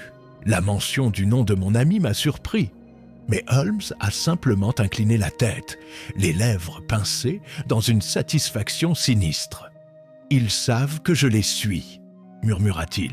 « Cela les rend imprudents, et l'imprudence est l'allié du chasseur. » C'est à ce moment-là que le vrombissement étouffé d'un moteur parvint à nos oreilles. Les gendarmes approchaient dans leur chaloupe. Holmes leva la main pour réclamer le silence. Il écouta, puis fit une série de gestes rapides en direction de la rivière brumeuse en contrebas. Un signal que je pus à peine discerner, même si les policiers, visiblement, le discernèrent, car le bruit s'apaisa aussitôt. Holmes sortit alors un petit objet sombre de la doublure de son manteau. Un sifflet en argent fin, à peine plus grand qu'un souverain. « Un seul coup sec, Watson, et ils se rapprocheront, » dit-il doucement.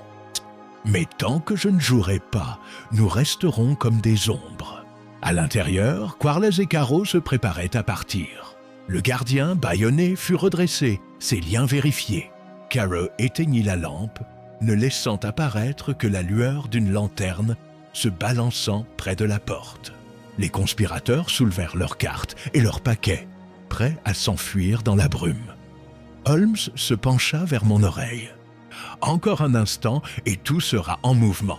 À l'instant précis où Mallory atteindra le seuil, je frapperai. Vous, mon cher ami, vous assurerez la sécurité du prisonnier, et si la chance vous le permet, vous récupérerez la carte. » Il s'accroupissait, les muscles tendus, l'incarnation même de la détermination maîtrisée.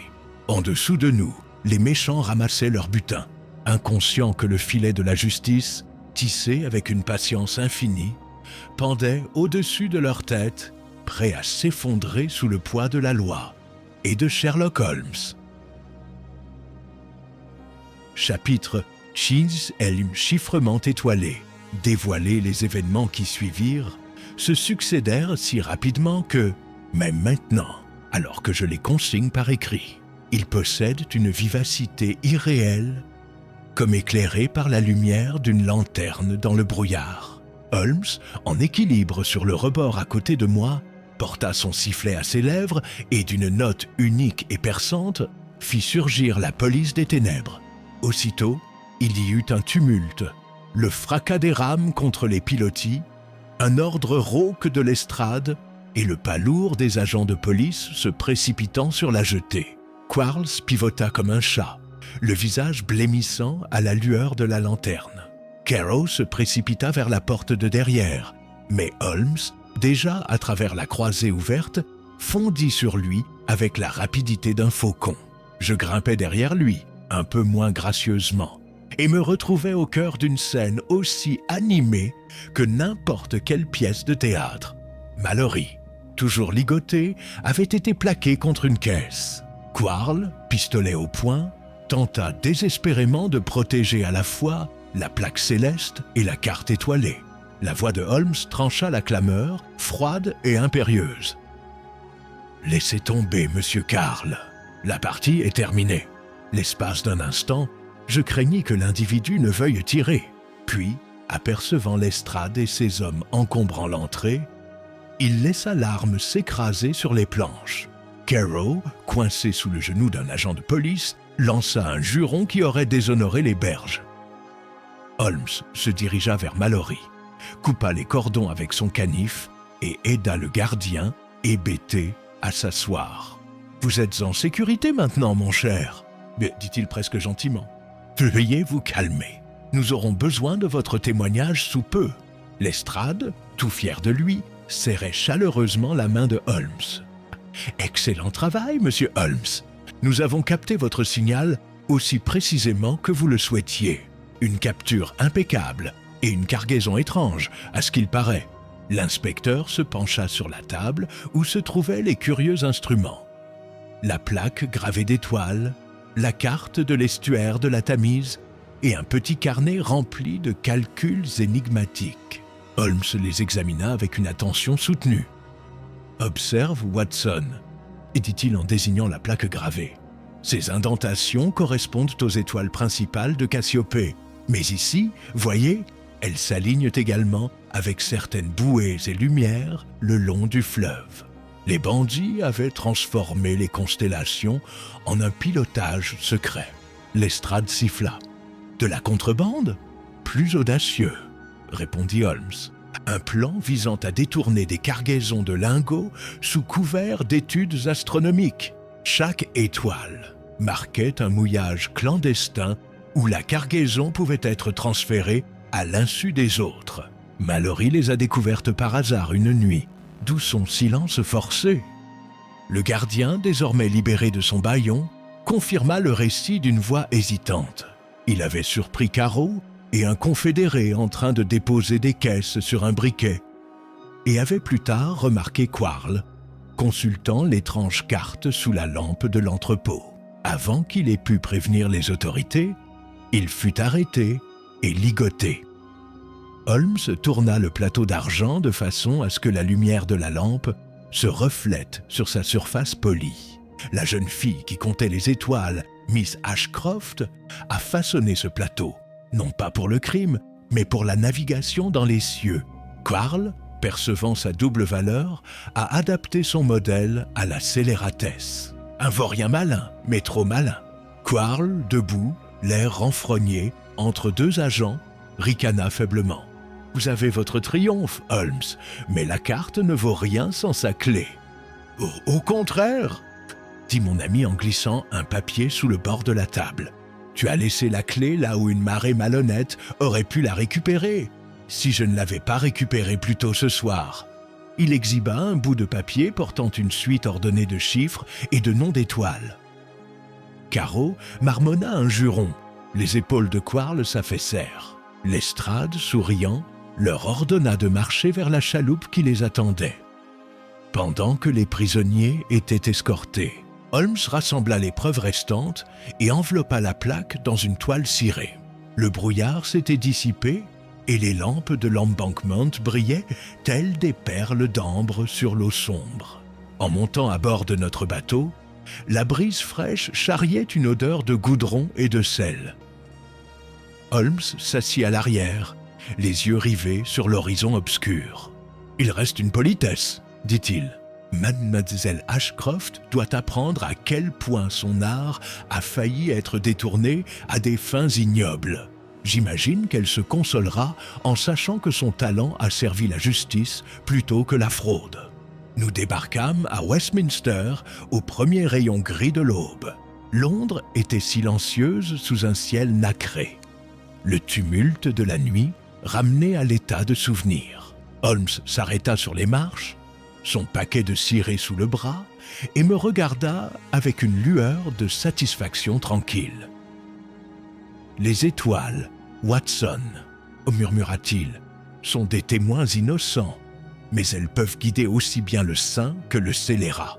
C'est à l'homme de choisir sa voie.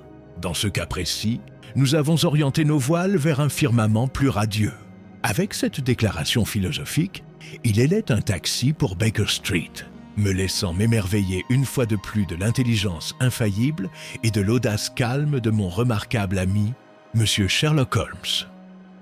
Chapitre 11. Lendemain matin à Baker Street.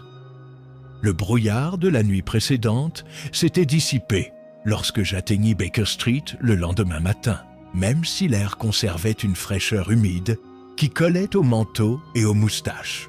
Un pâle soleil d'hiver brillait faiblement sur le laiton poli des lampadaires et le bruit familier des sabots résonnait sur la rue pavée tandis que je montais les marches du 221B. À l'intérieur, le salon portait les signes d'une activité récente. Le feu flambait joyeusement, sa chaleur chassant les derniers volutes de brume de mes os. Holmes, dans son fauteuil préféré, travaillait déjà avec sa pipe et son carnet. La vaisselle en argent et la carte chiffrée posée sur la table devant lui. Un éparpillement de diagrammes constellatoires, d'horaires des marées et de calendriers de navigation l'entourait comme autant de pièces d'une mosaïque complexe. « Bonjour, Watson », dit-il sans lever les yeux. « Vous êtes ponctuel, admirable pour un médecin. Veuillez reprendre votre place habituelle. J'ai presque terminé la dissection de l'énigme de la nuit dernière. » « Je croyais l'affaire classée, » répondis-je en déboutonnant mon manteau et en m'installant en face de lui. « Et les malfaiteurs sont sous les verrous, Mallory est sain et sauf, et les autorités fluviales sont déjà en train de récupérer les lingots volés. Que reste-t-il » Holmes tapota la cendre de sa pipe dans la grille. « Fermé, mon cher, c'est un terme relatif. Le corps d'un poisson peut être sécurisé, mais son squelette nécessite un nettoyage patient. Considérez ce chiffre. » Il désigna la feuille de chiffres et de noms d'étoiles que nous avions récupérés. Quarles avait raison. Sans la clé, la carte est opaque. Heureusement, il a sous-estimé le pouvoir de l'observation. Il fit glisser le papier vers moi. Les colonnes de chiffres, entrecoupées de minuscules symboles, formaient une énigme incompréhensible. Je ne discerne aucun modèle, et j'avouai, exactement, l'œil humain, non entraîné, ne voit que le chaos. Mais si l'on aligne la première colonne avec l'ascension droite des étoiles sur la planche de Miss Ashcroft et la seconde avec les bornes kilométriques de la Tamise. Holmes fit la démonstration avec un crayon et une règle, traçant des lignes qui se croisaient avec une gracieuse précision. Et on obtient une série de points formant une courbe. Cette courbe, projetée sur la carte fluviale, révèle non seulement des points d'amarrage, mais tout un cours d'eau souterrain sous le quai. Tu veux dire un tunnel? Un ponceau inondé provenant d'un chantier naval abandonné. Un canal que Quarles comptait utiliser comme conduit secret pour ses cargaisons. Ingénieux mais précaire. Une seule marée de vive eau aurait pu les noyer tous. Il se leva, alla à la fenêtre et observa les fiacres qui passaient en contrebas. Il y a cependant une question plus délicate. Le rôle de mademoiselle Ashcroft dans cette affaire doit être traité avec discrétion. Ses desseins étaient innocents, mais leur utilisation abusive pourrait ternir sa réputation si les faits étaient divulgués. Vous proposez de la protéger? Là où la vérité le permettra. Holmes sourit faiblement. Lestrade acceptera l'histoire d'une carte stellaire forgée par des mains sans scrupules. Il n'est pas nécessaire de traîner cette dame dans le bourbier. À ce moment-là, Madame Hudson entra, portant un plateau de petit déjeuner chargé de café, d'œufs et de toast. Holmes la remercia distraitement et retourna à sa place, remplissant une assiette tout en poursuivant son explication. Remarquez, Watson, comme la folie humaine s'accroche même aux aspirations les plus nobles.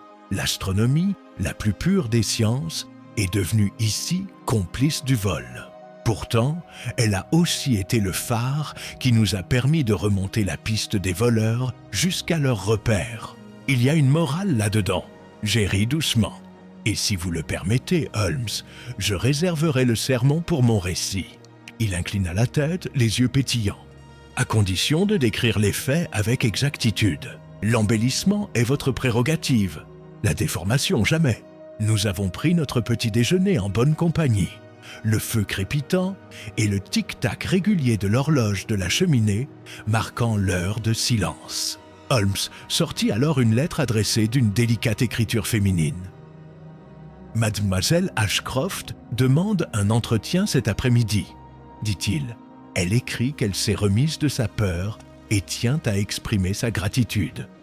Je soupçonne, par ailleurs, qu'elle nourrit une certaine curiosité quant à la manière dont son assiette est devenue le pivot d'une entreprise criminelle. Veux-tu l'éclairer? Avec les omissions nécessaires, répondit Holmes en rassemblant les papiers chiffrés. Mais j'ai aussi l'intention de vérifier une conjecture. Il y a un élément, léger mais persistant, qui refuse de cadrer. Tant que je n'aurai pas résolu le problème, je me tairai. Et cet élément est... Il esquissa un sourire narquois et alluma une nouvelle allumette pour sa pipe. Patience, Watson. Quand un poisson se tortille sur la ligne, on ne le remonte pas à la hâte, on le laisse filer, de peur qu'il ne casse le matériel. Venez me voir à 2 heures, et nous verrons si mademoiselle Ashcroft renforce mes soupçons. Ainsi, le petit déjeuner terminé, et la faible énigme toujours suspendue devant moi, je laissai Holmes plonger une fois de plus dans ses calculs, sa silhouette maigre auréolée de fumée et de soleil. L'image même du détective dans son élément, en équilibre entre la solution et l'inconnu. Chapitre 12, récit de Miss Ashcroft 7. Après-midi là, ponctuel à la minute près, je me retrouvais dans le salon familier de Baker Street. Une lumière tamisée filtrait à travers les rideaux de mousseline. L'air hivernal était vif, mais l'âtre répandait une douce chaleur sur le tapis persan. Holmes se tenait près de la cheminée, violon à la main, dessinant quelques notes contemplatives.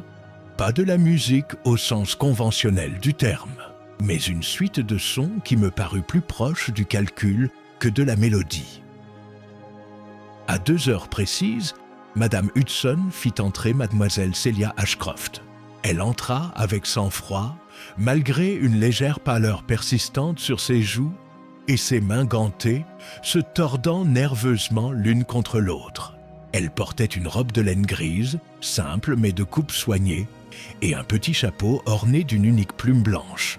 L'impression était d'un raffinement modeste, seulement gâché par l'appréhension qui se lisait dans son regard clair et posé. « Chère mademoiselle Ashcroft », dit Holmes en posant le violon et en lui offrant une chaise. « Votre courage vous honore. Veuillez vous asseoir. Le docteur Watson et moi vous sommes reconnaissants d'avoir bravé les difficultés de la semaine passée. »« Je vous dois bien plus, monsieur Holmes, » répondit-elle d'une voix basse mais ferme. « Et si vous n'étiez pas intervenu, j'ose à peine imaginer ce que ces hommes auraient pu faire.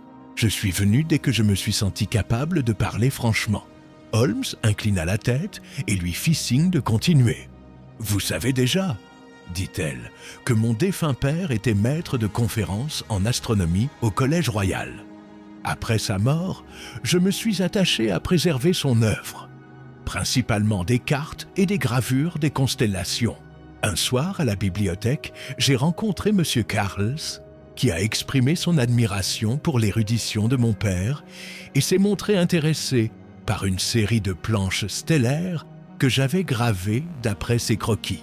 Il m'a proposé d'en acheter une, soi-disant pour en faire cadeau à un mécène. « Vous ne soupçonniez aucun méfait ?» demandai-je. « Aucun, » répondit-elle gravement. « Monsieur Quarles était courtois, voire érudit. Lorsqu'il suggéra plus tard que mon dessin pourrait servir de charmante pièce maîtresse pour une carte nautique, j'imaginais une innocente diversion. Ce n'est qu'il y a une semaine, lorsque je l'aperçus en conversation avec M. Carreau près des entrepôts, que le malaise s'éveilla en moi. Leur visage arborait une expression de mystère qui contrastait avec leur prétendu intérêt pour l'astronomie. Holmes tapota la table d'un long doigt. « L'avez-vous défié ?»« Je ne l'ai pas fait, » admit-elle. « J'avais peur de paraître ridicule, mais cette nuit-là, j'ai trouvé la porte du vieux bureau de mon père forcée et certaines notes manquantes. J'ai pris peur et je me suis confié à M. Mallory, qui avait toujours été gentil avec moi lorsque je venais sur le quai pour dessiner le fleuve. Il m'a promis de surveiller les lieux. Ses mains tremblaient légèrement lorsqu'elle les pliait sur ses genoux. Puis il a disparu et j'ai craint le pire. » Holmes la regarda attentivement, ses yeux gris adoucis par une douceur inhabituelle. « Vous avez enduré un danger dont vous n'êtes pas responsable, mademoiselle Ashcroft, et vous l'avez supporté avec une admirable constance.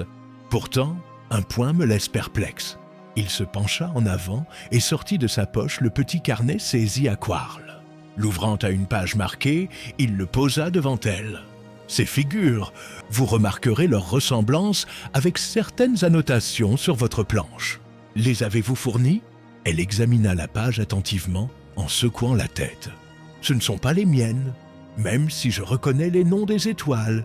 Seules les gravures principales sont de ma main. Celui qui a ajouté ces numéros a dû le faire plus tard. » En effet, le regard de Holmes s'aiguisa, mais sa voix resta courtoise. « Et le soir de votre première rencontre avec Quarles, quelqu'un vous l'a-t-il présenté ou a-t-il agi lui-même ? » « C'était une connaissance du collège, » dit-elle après un moment de réflexion. « Un certain monsieur Fenwick, maître de conférences en mathématiques. Il a parlé avec enthousiasme du soutien de monsieur Quarles à la science. » Holmes laissa un léger sourire esquisser un sourire sur ses lèvres, comme si un compte avait été établi intérieurement. Il referma le carnet et le mit de côté.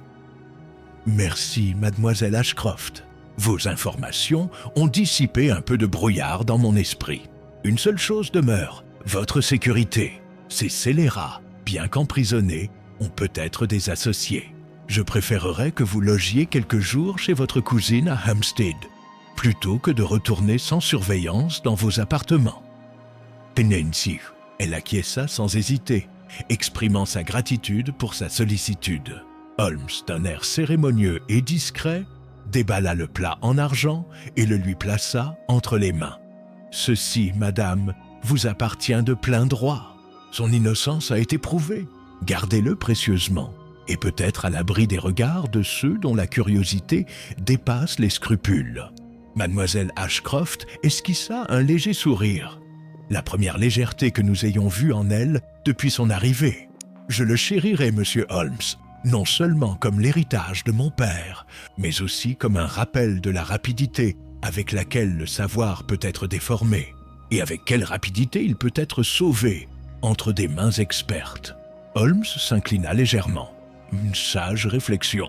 Après son départ, Holmes resta silencieux quelques instants, les yeux fixés sur le feu.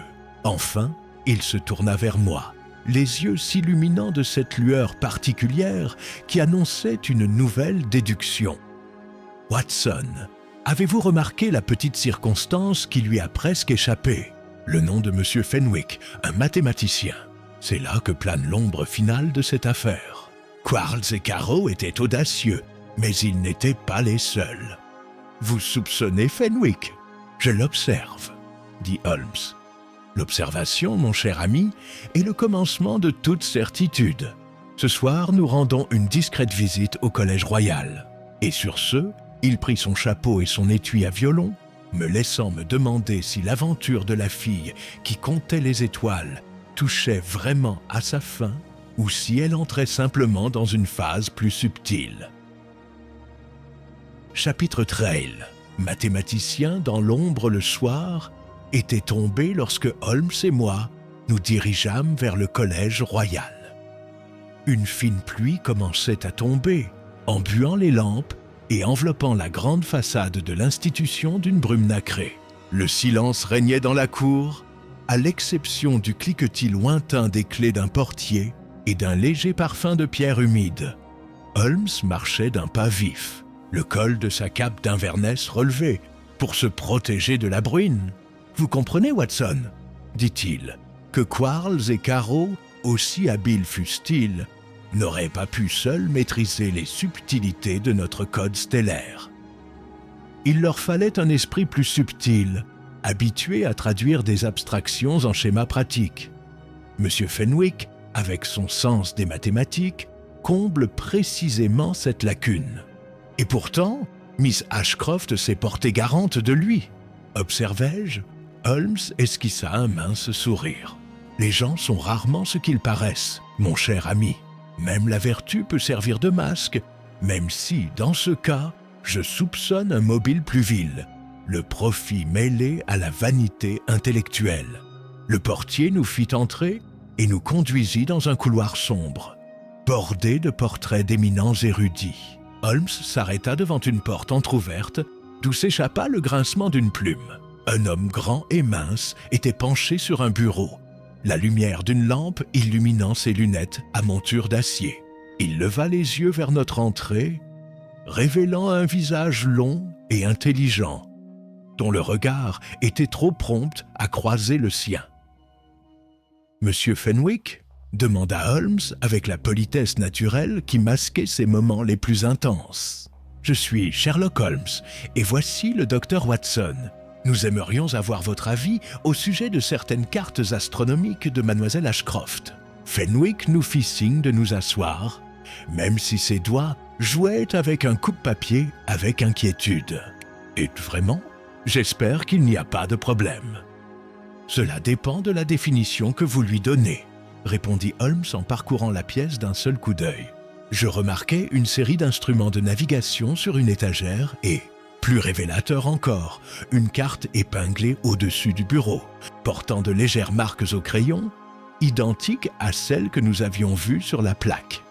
« Vous admiriez le travail de Mademoiselle Ashcroft, » poursuivit Holmes, « et, en homme de chiffres, vous perceviez son potentiel au-delà du simple ornement. Quarles et Carrow n'étaient que vos outils. Une fois le projet achevé, vous avez fourni la clé qui a transformé les étoiles en phares pour les contrebandiers. Fenwick perdit ses couleurs. C'est absurde. Holmes le regarda avec une sévérité tranquille. Les preuves sont éloquentes. Les annotations du carnet de Karl sont de votre main. Le même 7, anguleux, et les longues queues sur le I. De plus, vous seul auriez pu présenter Quarles à Mademoiselle Ashcroft sans éveiller l'inquiétude. L'espace d'un instant, le mathématicien perdit son sang-froid. Puis il rit légèrement, bien que ses doigts se crispèrent sur le coupe-papier. Vous vous imaginez, monsieur Holmes? Holmes se leva et s'approcha de la fenêtre, comme s'il examinait distraitement la vitre tachée de pluie. « Des fantaisies !» murmura-t-il. « Vous pouvez les appeler ainsi. Pourtant, je pense que vous ne nierez pas que, anticipant l'arrestation de Quarles, vous avez passé la matinée à effacer des traces de crayon sur votre exemplaire du tableau. Beahi, Gedioto Tiato Tainari. » Il désigna le tableau. Même dans la faible lumière, je voyais des frottis pâles là où les chiffres avaient été récemment. Le visage de Fenwick se durcit. « Vous n'avez pas de mandat ? » ?»« Pas pour vous, pas encore, » répondit Holmes calmement. « Mais les témoignages de Quarles et Caro, joints aux documents en votre possession, suffiront à Scotland Yard. Je vous conseille la franchise. » Pendant un instant, le silence régna dans la pièce, seulement interrompu par le tic-tac d'une horloge. Puis les épaules de Fenwick s'affaissèrent et il laissa tomber le coupe-papier. « Je ne voulais pas faire de mal à la jeune fille, » murmura-t-il. « Mais le plan était trop ingénieux pour résister. Quarles promettait une belle récompense. Je n'ai fait que calculer des positions. Je n'ai jamais eu l'intention de recourir à la violence. »« Vos intentions, » dit Holmes, ont mis d'autres personnes en danger et ont failli coûter la vie à un innocent. Quels que soient vos scrupules, elles sont arrivées en retard. À la demande de Holmes, j'allais chercher le portier, qui, pâle de stupeur, accepta d'appeler un agent. Fenwick ne chercha pas à fuir. Il resta assis, le dos voûté, fixant la lumière de la lampe comme si elle se moquait de lui. Lorsque nous sommes réapparus dans la cour détrempée par la pluie, Holmes s'est arrêté pour allumer une cigarette. « Voilà, Watson, » a-t-il dit avec une satisfaction silencieuse, « la dernière pièce est posée. L'avidité, déguisée en orgueil érudit, a achevé ce que la ruse brute avait commencé. »« Et Miss Ashcroft ?» demandai-je. « Elle apprendra seulement que l'assiette de son père a inspiré l'envie à plus d'un sans scrupule. » Il vaut mieux laisser les détails de la confession de Fenwick aux autorités. Holmes exhala un panache de fumée, les yeux brillants à la lumière de la lampe. « Venez, mon ami, l'estrade nous attend au yard. Et je crois qu'un dîner chaud ne fera pas de mal après les calculs de ce soir. » Sur ce, il s'éloigna sous la pluie, sa longue foulée le portant au-delà des ombres du collège, laissant derrière lui l'écho des pas et le démasquage final du mathématicien qui s'était caché parmi les étoiles. Chapitre 14 d'Ella. Résolution sous les étoiles. Le lendemain matin, clair et glacial, l'aube se leva sur Londres. Un jour où chaque ombre semblait se dessiner avec précision sur les trottoirs et où la flèche de Saint-Paul brillait comme de l'acier poli sous un soleil éclatant. Baker Street était inhabituellement calme à mon arrivée, le seul bruit étant le piétinement régulier d'un fiacre au loin et le cri occasionnel d'un marchand ambulant. À l'intérieur, Holmes était déjà à sa table, absorbé par le rangement final d'épreuves, l'assiette en argent et la carte du ciel disposées devant lui comme les pièces d'un échiquier. « Ah, Watson !» le salua-t-il sans lever les yeux. « Vous êtes ponctuel, comme toujours. Bien, asseyez-vous.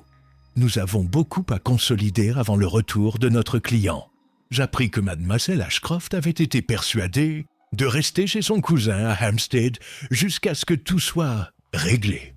Holmes avait dépêché un messager pour l'avertir que la plaque stellaire de son père était en sécurité et que les coupables étaient entre les mains de la justice. Il reporta alors son attention sur les cartes, traçant du doigt les chemins que Quarles et Caro avaient prévu de suivre sur la Tamise, à la faveur du code céleste.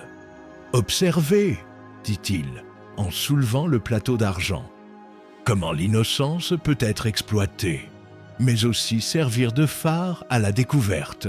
Chaque marque, chaque numéro tracé au crayon, la moindre irrégularité qui échappait à l'œil non averti, a contribué à la perte des méchants. Je me penchai sur la table, remarquant la précision avec laquelle Holmes alignait les repères célestes sur la carte fluviale. « C'est stupéfiant, dis-je. Les étoiles elles-mêmes se sont rendues complices, du crime comme de la justice. » Holmes esquissa un léger sourire. Il ne faisait que refléter les inclinations des hommes. La morale nous appartient. Voir clair et agir avec discernement. Il posa l'assiette et prit la carte pliée du fleuve. Et maintenant, la mesure finale, le sort de nos prisonniers et la prévention de toute menace résiduelle. En milieu de matinée, nous étions à Scotland Yard. Lestrade nous reçut avec un mélange d'admiration et de soulagement. Quarles et Carroll avaient été placés en sécurité, en attendant leur inculpation officielle, tandis que Fenwick, humble et repentant, avait été persuadé de coopérer pleinement, fournissant un témoignage et des explications techniques qui empêchaient toute confusion. Supplémentaire concernant la plaque d'immatriculation et son détournement, Holmes s'adressa à l'inspecteur avec une précision calme et précise. Assurez-vous que toutes les preuves, la plaque d'argent, les cartes annotées et les calculs de Fenwick soient conservés dans le bureau du greffier en chef. Informez Mademoiselle Ashcroft que sa propriété intellectuelle demeure intacte et que toute réclamation contraire est définitivement réglée. Ceci conclut l'affaire, à l'exception de votre rapport officiel. Lestrade hocha la tête, visiblement reconnaissant des conseils de Holmes. Je dois dire, Holmes, que vos méthodes, subtiles mais infaillibles, sont toujours aussi étonnantes. La sécurité de la jeune fille, la capture de ces bandits et le démantèlement de leur complot, c'est remarquable. Holmes inclina la tête, ses lèvres fines se courbant légèrement. Remarquable peut-être, Lestrade, mais cela ne va pas au-delà de l'observation, de la déduction et de la patience. Il faut simplement suivre la piste où elle mène, que ce soit à travers le brouillard, le long de la rivière ou parmi les étoiles. Nous quittâmes le yard, tandis qu'un soleil couchant dorait la Tamise, projetant des reflets scintillants sur l'eau. Holmes, plongé dans ses pensées, gardait le regard fixé sur l'horizon lointain. « Watson, dit-il enfin, cette affaire nous offre une leçon de vigilance. Un objet apparemment anodin, une plaque stellaire, une carte, peut devenir le pivot de motivation aussi noble que vile. Pourtant, la clarté, recherchée méthodiquement, éclaire même le labyrinthe le plus complexe. J'ai hoché la tête, réfléchissant au péril enduré par mademoiselle Ashcroft, au courage de Mallory et à l'intelligence, bien que mal appliquée, de Fenwick. Et pourtant, Holmes, ai-je dit, malgré tous ces rebondissements, la jeune fille qui comptait les étoiles reste indemne et la justice triomphe. En effet, dit Holmes, c'est un petit triomphe pour l'ordre au milieu du chaos de l'ambition humaine. Qu'il suffise que les innocents soient protégés, les coupables contenus et les vérités célestes préservées. En retournant à Baker Street, la ville animée par l'effervescence matinale, j'éprouvais un profond sentiment de satisfaction. L'aventure avait mis à l'épreuve l'intelligence, le courage et la patience, mais elle se termina par le rétablissement de l'ordre et de l'harmonie. Une conclusion appropriée à cette histoire d'étoiles, de complots et de ruses subtiles. Holmes, pipe à la main, s'installa de nouveau près du feu, l'air pensif, et moi, fidèle chroniqueur, je me préparais à consigner chaque détail afin que l'histoire de la jeune fille qui comptait les étoiles soit préservée pour ceux qui se délectent de la raison, de l'observation et des triomphes discrets de la justice. Ainsi se clôt un autre chapitre de notre vie commune.